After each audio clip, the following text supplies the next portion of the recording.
Hi, Sheng! Wow, mag-aasawa na siya. Oh, ganito talaga ang buhay natin sa mundo, She.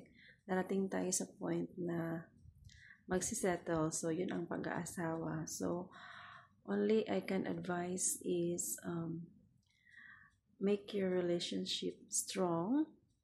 Communication is a must. And respect and value each other. Most of all, love each other. Wala namang perfecto sa marriage. In everything sa buhay natin, walang perfecto. But I hope that sa time na ito, na papasukin nyo ang mundo ng pag-aasawa is, wish ko lang is happiness always. Okay? So, pray always then. Bye-bye. I love you. Best wishes. Hello, Miss Sherlyn. So, anong feelings na ikakasal na? Ha? Excited ba? Nakakakaba ba? Gusto kong malaman kasi soon to be ikakasal rin ako. Charot. Okay. So, by the way, ay may papayo ko lang sa relasyon nyo is understanding all the time. Kahit maliit na problema yan, pag-usapan and huwag hayaang lumala. Kasi kapag lumala yan, so dyan na yung parang mawawala yung connection nyo, yung communication nyo, yung understanding nyo. And most of the time, put your relationship center of the God. So I know you'll be happy and you will be settled, and I wish na soon, pag wala ka na dito sa Oman, magkikita pa rin tayo sa Bicol. Siyempre, magayon. So, ayan. Thank you so much and wish you all the best. Love you.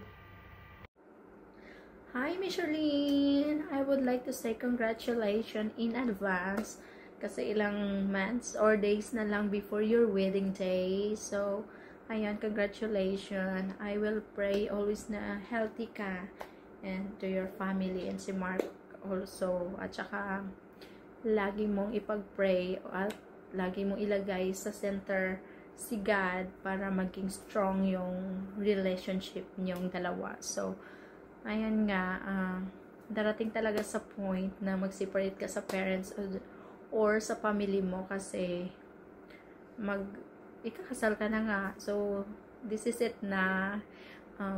Ito na yung time kasi nakita mo yung the one na dapat mong pakasalan at mahal mo yung taong to. So, ayan, congratulations and sana magka-baby ka agad para mayroon ng junior si Miss Sherlyn. Ayun.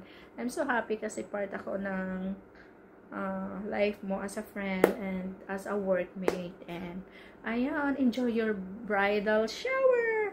Goodbye single life and welcome to married life. Ayan, Miss Sherlyn, enjoy and we love you.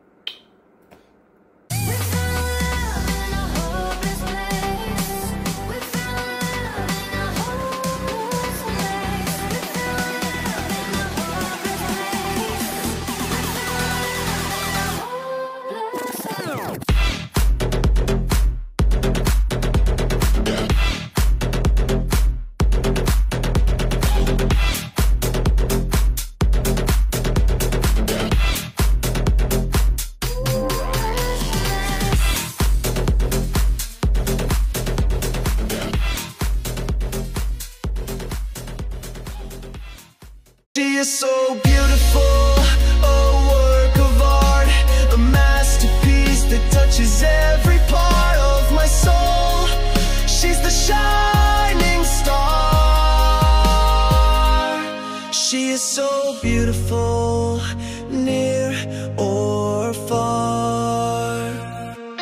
She is so beautiful, a work of art, a masterpiece that touches every part of my soul. She's the shining star. She is so beautiful, near or far.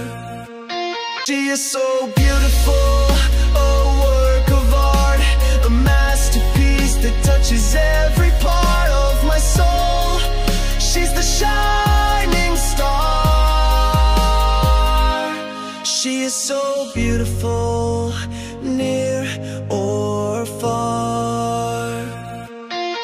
is so beautiful, a work of art, a masterpiece that touches every part of my soul.